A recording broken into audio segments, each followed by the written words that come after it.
So if you're anything like me, then you need some sort of cold coffee type beverage in your hands to get through the day because it's just fun. You don't need it, it's just delicious and you love it.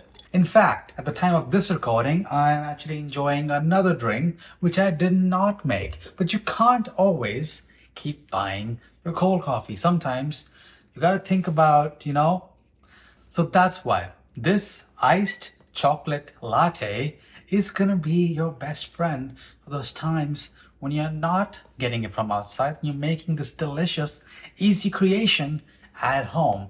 Now, it all really starts by making that chocolate sauce, and you can make it in bulk. That's what I would recommend. And you can use it in so many other things, like your pancakes. If you make s'mores, you can drizzle it on top. You can make Rice Krispies at home.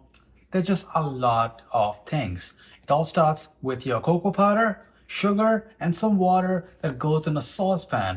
You want to turn that to medium-high heat, and then just let that come up to a steam. Because as that happens, that's going to help dissolve the cocoa powder, and it'll start to help melt the sugar and thicken that basically chocolate syrup that we are making. You can use this in all kinds of other beverages too, and there's a list of them with chocolate that I have made before, which you can take a look at. Variety is key, as I said. Now, once that has thickened, transfer that to a mason jar, and we're gonna finish that with some vanilla extract. Really nice and fragrant, helps give it some more flourish. And then a pinch of salt, which helps to get that chocolate flavor to just shine throughout.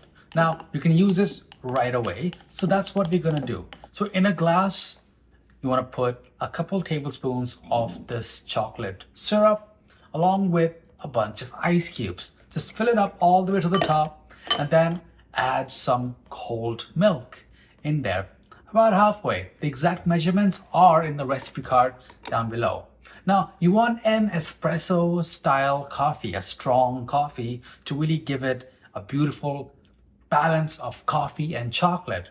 Now, if you don't have an espresso maker and you can't make 2 or 3 shots of espresso, you can make coffee in a French press, make it strong, or you can use one of your, fancy coffee machines and brew a specialty brew, which is what I will be doing.